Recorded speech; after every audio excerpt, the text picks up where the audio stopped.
Daddy, Daddy, please don't kill me. Please don't kill me indeed. Hey everybody, welcome back to Video Game Esoterica. We got 4 horror game episodes for you guys for Halloween 2021. We're calling it Halloween Horror because why wouldn't we? And I can't believe it's already Halloween already. We're going to be doing another mini-series of some of my favorite horror games of all time. And starting right off, we're taking a look at Amnesia, A Machine for Pigs. If you ever watched the channel before, you know I'm a pretty big fan of these walking simulator horror games. And I absolutely love Machine for Pigs. It is one of my favorite games of all time in the horror genre. Before we get too far involved, though, do me a huge favor. Go down below, hit like, subscribe, that notification bell. Definitely helps us out. And if you feel so inclined and want to support the channel, we have a Patreon link down there as well. But I played this game with my wife when it first came out. She actually got me a certificate for Steam so we could play it together because I had mentioned it to her. And this is something that we actually play, these horror games together, quite often. And everything that Amnesia, A Machine for Pigs is absolutely, in my opinion, perfection. It has the horror elements I want. It has the environment and the setting that I'm looking for. It has the suspense and the narrative elements that really go towards building a unique and interesting world. Now, of course, the Amnesia series, the mainline games are going to get more acclaim than A Machine for Pigs ever will. This game was reviewed decently, but people didn't like it as much as Amnesia, which I think is really unfortunate because while it does something completely different than the original games, what it's doing I think is absolutely outstanding and wholly interesting and unique in the genre. And right off the top, we're not sure what's happening, but we know it's strange because I don't know about you, but I do not have a metal cage around my bed to sleep in. It's not trying to keep somebody in, it's trying to keep something out. And that's the most interesting thing, is the visual storytelling in Amnesia Machine for Pigs is basically kind of breadcrumbing what's going to be happening moving forward. You have to stop and look at absolutely everything, because if you don't kind of inspect the environment, you may miss something. You'll see here that there's just a bathroom with a tub and a sink. Really, the tub's on a pedestal, but that's not really what's important right now, but this will become important later. And had you not seen that tub, you wouldn't understand quite so much. But at the kickoff, we are looking for our children, and if you'd missed a little bit of narration in the beginning, they're saying, "Please don't kill me." But in the story, our main character's wife died during childbirth, and you find that out in the first 2 minutes, and that kind of is just the inciting incident that kicks the entire story of A Machine for Pigs off. And you'll hear that the game is doing a lot playing with audio as well, and of course, traditional horror, you're going to be having bangs and jump scares. But right off the top, we are going into the attic, and there's 2 places in any horror movie that you're not going to want to go to. One is the attic, the other is the basement, and this game is just forcing you immediately into that surrounding. And you'll notice it's a little bit dark, but we do get a lantern. This game loves to play with what you can and can't see. And weirdly, all of a sudden, these large pig masks start showing up.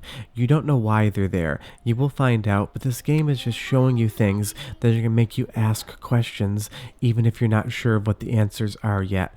And the game does a really good job towards the end of wrapping everything up, but you're going to be waiting for the reveal. You're going to be waiting to understand more of what this game's trying to tell you. And now suddenly, we're in a children's room. And we were in the attic, but the door slammed shut. And when we exit out, you're going to see that where we're going is not where we came from. And I do love that aspect in game mechanics as well, that suddenly the door you came in from is not the door you leave from. And you'll see here we're in a completely different area of the house. It's dark, it's rich with wood. A lot of the doors have these massive locks on them, and you're really not sure why, what's going on in the main character's head, why he feels the need to secure his entire house. Is he trying to keep something out? Is he trying to keep something in? That's what the game is kind of presenting you at the beginning, right off the bat, and you're going to be discovering more of those things. But you get these nice recordings too with the main character talking to his friends, and you can read the little bit of dialogue underneath, because this is just very cursory story. But as you go through the game, you're going to be getting a lot more of these audio dialogues that are really going to flesh out what's happening. But I can't say enough how beautiful I think this game looks, even for a game that came out about 6 years ago. Visually, it is stunning. The environment, the tapestries and paintings on the walls, the textures, everything goes to make this look like a believable world, even if everything that's happening in the world seems wholly unbelievable. You even get really interesting things like small phone conversations, and they don't make much sense. Precious eagle cactus fruit help us. What does that mean? Are you going to find out what it means? I'm not going to going to spoil anything for you because if you haven't played this game, and I feel like a lot of people will not have, I can't recommend you go down and download it on Steam after this video is over.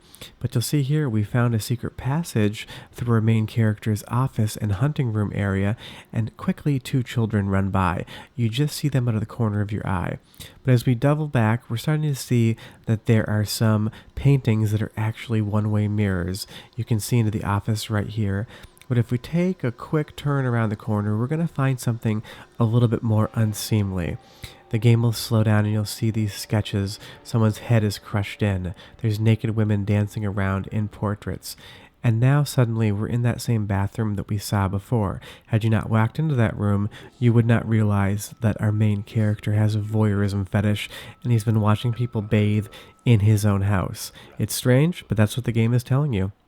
What I want to let you do is listen to the music for a bit because it is quite atmospheric and I just love how it sounds. So listen for about 45 seconds or a minute and I'll come back and convince you more why if you've never played Amnesia: Machine for Pigs, you're missing out and should play it this Halloween series.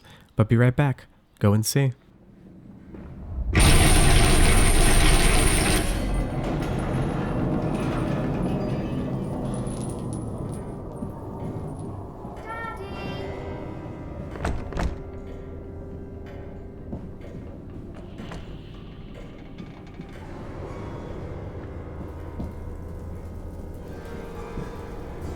I must say, my dear man, you look awful.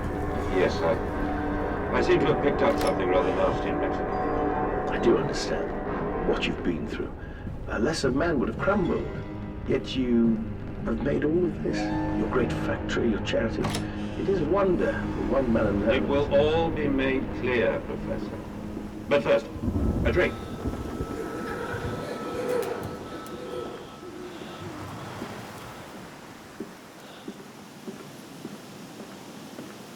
If you do decide to play this game, use headphones or use a surround sound system because it is quite amazing what they do with audio.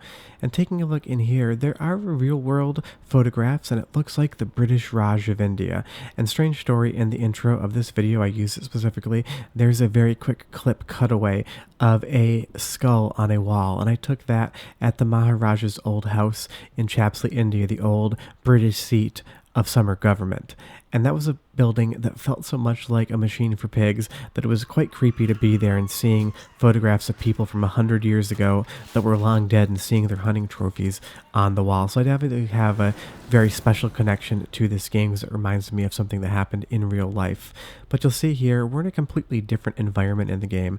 You're not going to be in the mansion the entire time. You actually traverse a lot of different and unique feeling areas.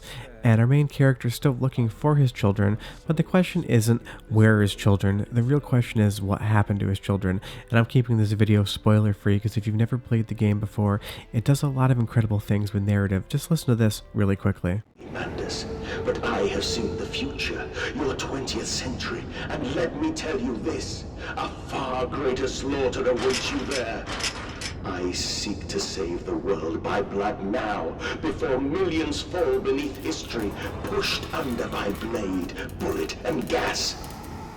The voice actors in this game do an incredible job of relaying the messaging that they're trying to say to you.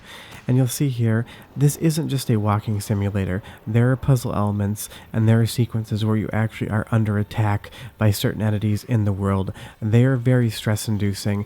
You will die multiple times and you need to figure out the right pathway through the game the same way you'd had to do in the original Amnesia. This is one of the lighter chase sequences, but they get pretty intense as the game goes on, and it's definitely going to give you a feeling of anxiety and keep you on the edge of your seat as you're running around the world and trying to stay safe while figuring out what happened in the story.